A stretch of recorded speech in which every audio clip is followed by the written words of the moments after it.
Hey guys, time for another video.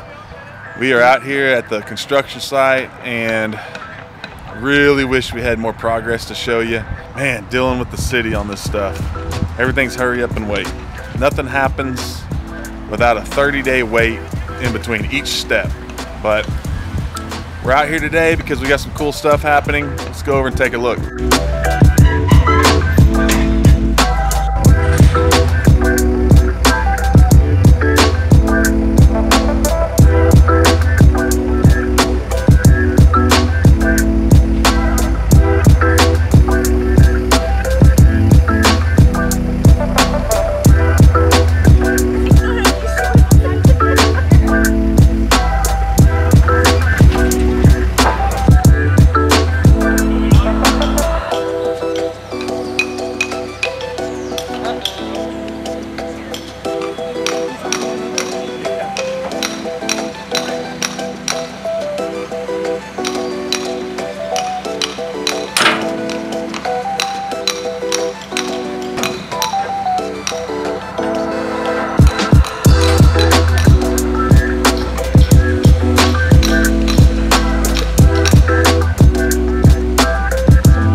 Well, they just barely fit in, but we got them in here. So this is where they'll sit temporarily for a day or two.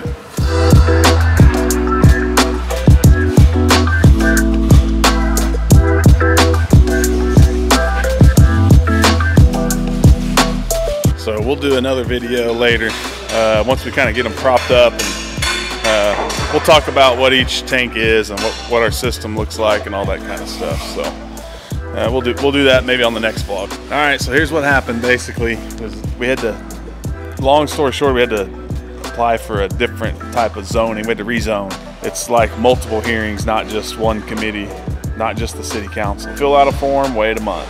Get a hearing date, wait a month. Go to the hearing with the planning committee, get approval. It took them 10 seconds to approve, wait another month.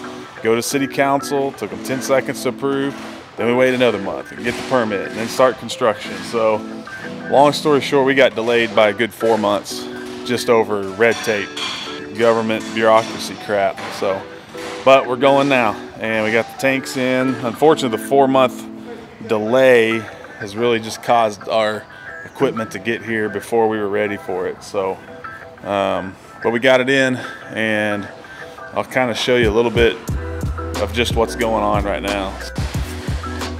So we're standing in the loading and unloading door basically right now, bay door. As you come in the bay door, we'll have a big giant walk-in cooler right there to keep our just product that we're about to send out to distribution. And then into the brewery, you can see where the brewery floor will be. That's getting poured actually here in just a little bit. So once they're done with that, we'll start moving those tanks back this way and get them set up. You can see how big our brewing space is. Right now it seems big, but I think we're gonna outgrow it fairly quick. Down there where the tanks are, that's basically where the tap room will be. You guys have seen the video before showing some of the renderings, and we've had some updates to the renderings. So as soon as I get those, we'll do another little video and show you guys what's going on right there. So realistically, goal is, and it might not happen, but I've learned not to expect any timeline to happen in this deal. But right now we're really gonna be pushing hard to be brewing somewhere around the end of May. You know, a lot of things have to happen. Licensing has got to come through, and inspections, and more bureaucracy crap, I'm sure. But we hope to at least be making beer in here by the end of May, maybe early June. And then it's just all about getting staffed up and have beer made for the opening. Hopefully we're having an opening before the 4th of July. So that's our goal. We'll see. Hopefully that happens. But now that we have a lot of activity happening in this building, you know, things are going to go up quick, and we'll start doing some more video updates. Keep you updated on really just what all's happening. So.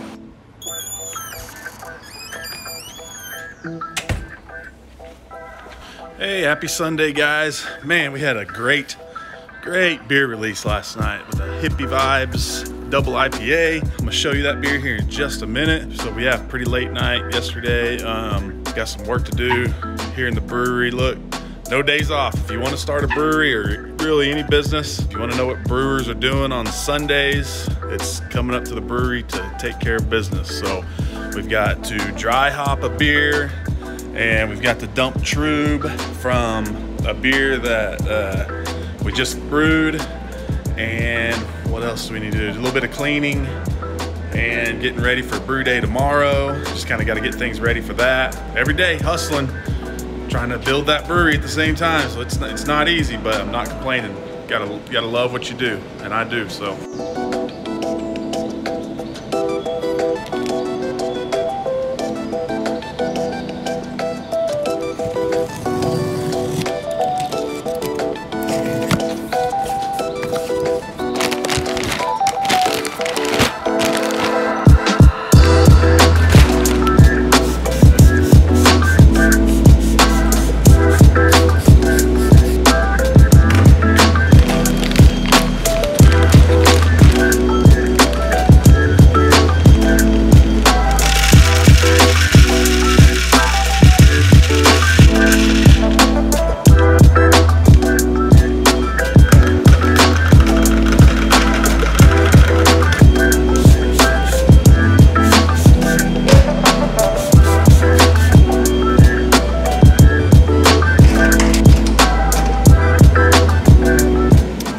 Yep, so that's Amarillo hops going into the dry hop of Mosquito Hawk. Mosquito Hawk is the beer that we've probably tinkered with the most as far as making little tweaks to the recipe, just trying to get it where I want it to be. I've never been completely happy with it. The last few batches, we didn't dry hop at all.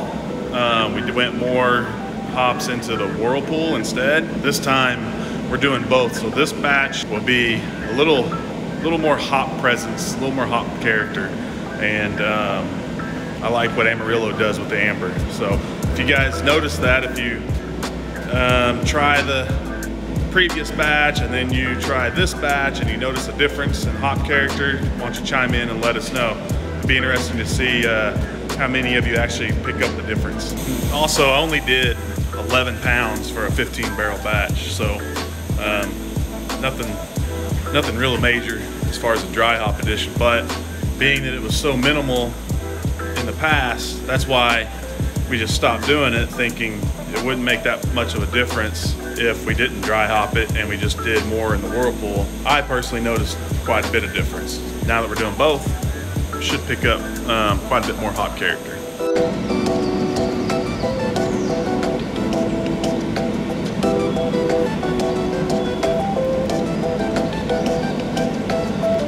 Some of you guys who are just really into the process have asked a couple of questions through messaging and stuff about how we harvest yeast. Do we harvest yeast? Do we re-pitch yeast? That kind of stuff. So here we have one yeast that we do re-pitch because we use it so often, and that's our London L3 that we use for our IPAs. We use it in the ResDog Blonde. We also use it in our oatmeal stout. But here's what we do. Instead of just taking yeast at the end of the batch from one cone over to the other tank, I harvest the yeast off the top. So London L3 really likes to come out the top, flock stay up top. And before we harvested yeast this way, we would just have a mess of yeast all over the floor. And it was good yeast. That's the best yeast. So what we want to do is keep that yeast. So basically what I'm doing is the blow off that comes off the top of the fermenter, I hook a hose up there, the yeast comes out, it really takes off and explodes out the top. And so instead of it being going into a bucket and then making a mess, I run this hose all the way over into my yeast brink, and then it fills up, and as it's filling up, it's pushing gas out this tube, and then that tube is going into the blow-off bucket. And even though I'm collecting all that yeast, I still have this much mess afterwards. So you can imagine what it was like when we didn't have, when we didn't collect the yeast into this yeast brink. So we will collect it into the brink, and I'll clean it, feed it, then re-pitch.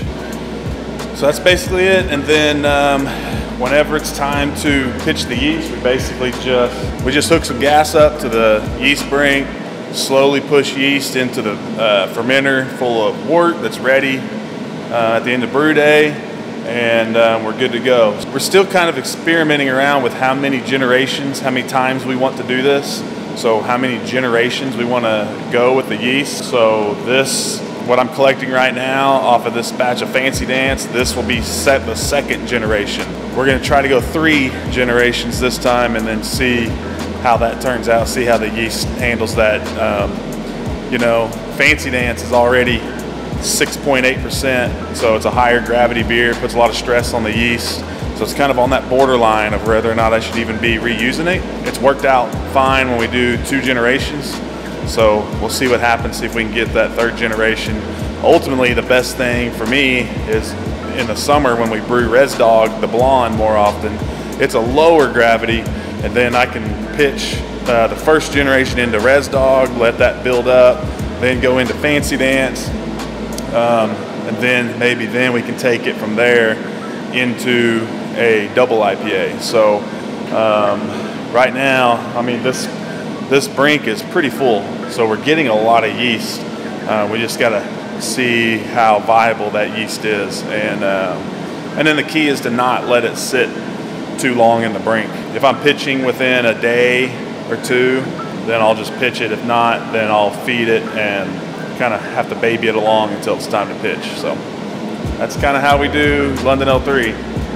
The other beers, we have a couple other yeasts that we use, but we don't brew enough different beers with those particular yeasts right now to worry about keeping the yeast and repitching it. The yeast would just sit too long and wouldn't be worth pitching anymore. So anyways, that's how we do it. Another one, just like the other one. You've been hanging on to.